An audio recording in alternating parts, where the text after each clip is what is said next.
राधे राधे दोस्तों, आज हम बात करेंगे विंध्यवासिनी कैसे कहलाई थी माता श्री कृष्ण की बहन। कैसे की थी ये विंध्यवासिनी माता ने स्वयं कृष्ण की रक्षा। जो जगत के पालन करता श्री कृष्ण नारायण के पूर्ण अवतार होते हुए भी क्यों उन्हें देवी विंध्यवासिनी की सहायता की आवश्यकता हुई। अगर आप लोग हमारे चैनल पर पहली बार आए तो सब्सक्राइब करके बेल आइकन को प्रेस करना ना भूलें, ताकि राधा कृष्ण से जुड़े बहुत से सीक्रेट्स आपके समक्ष हम लेकर आते रहें। हाजिर हो गए हैं एक नए सीक्रेट के संग आपके संग। तो शुरू करते हैं यह वीडियो और यह गाथा।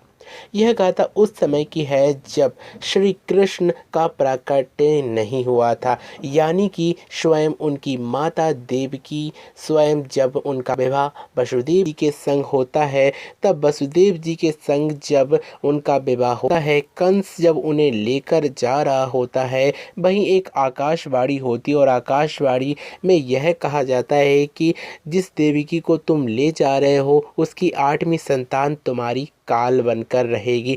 यह सुनकर कंस बहुत ही ज़्यादा कुपित हो जाता है। अंत में वसुदेव जी के कारण ही वह उन्हें छोड़ता है और उनकी जितनी भी संतान होती हैं उन्हें मृत्यु को पहुंचाता रहता है। यही कारण था कि जब श्री कृष्ण का प्राकट्य होने वाला था, कृष्ण के भाई 6 मारे जा चुके थे, तब श्री कृष्ण जो नारायण के पूर्ण अवतार थे, उन्होंने स्वयं अपनी ही योग माया का ध्यान किया। योग माया जैसे ही उनके मन में आई, तुरंत योग माया एक शक्ति के रूप में प्रकट हो गई और कहने लगी कि प्रभु अब मेरी क्या आज्ञा और क्या आवश्यकता आन पड़ी है। यह सुनकर स्वयं नारायण कहने लगे कि 7वें गर्भ में स्वयं शेषनाग जो मेरे भक्त हैं वह देवकी जी के गर्भ में हैं, उन्हें ले जाकर आप रोहिणी जी के गर्भ में स्थापित कर दीजिए।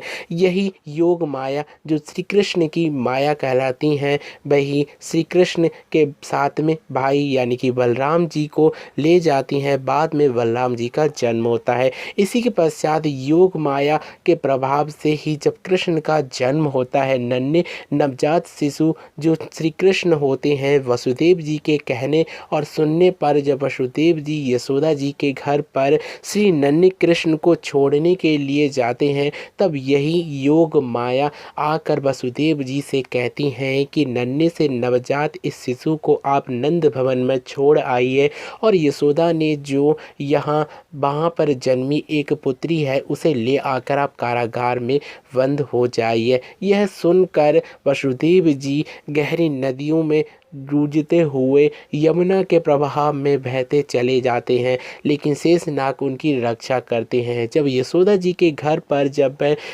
जाते हैं और देखते हैं कि एक नवजात शिशु उनके यहाँ पर भी है, जब वह देखती हैं कि वह एक कन्या है, तब उन्हें उठाकर जब वह अपने हाथ में रख लेते हैं और नन्हे से जो नवजात शिशु कृष्ण होते हैं उन्हें यशोदा जी के पास छोड़ देते हैं। यह देखकर जब वह वापस कारागार में आते हैं और कंस को पता चलता है, तब कंस उस कन्या का अंत करने के लिए पहुंचता है। कन्या का जैसे ही अंत करने के लिए पहुंचता है कि वह आकाश में प्रज्वलित हो जाती हैं और कहती हैं कि कंस तू मुझे क्या मार रहा है, तेरा मारने वाला ब्रजधाम में प्रकट हो चुका है। यह सुनकर कंस बहुत ही ज़्यादा चौंक जाता है। यह गाथा आपने अक्सर बहुत जगह सुनी होगी।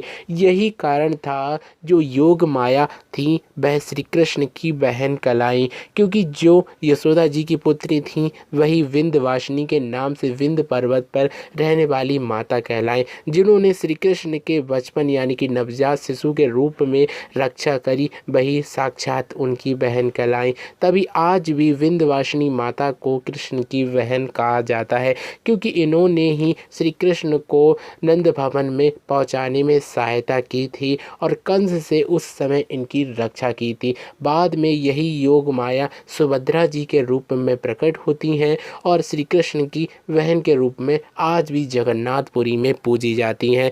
साथ ही साथ आपको बता दें, योग माया के बल से ही श्री कृष्ण सारे कार्य करते हैं जो आज भी देखने को मिलते हैं। इसी के संग आप लोगों को पता चल गया है कि योग माया कैसे श्री कृष्ण की बहन कहलाई थी, आदि शक्ति परा। प्लीज़ इस चैनल पर अगर आप लोग पहली बार आए तो सब्सक्राइब करना ना भूलें। Thank you for watching this video and Radhe Radhe.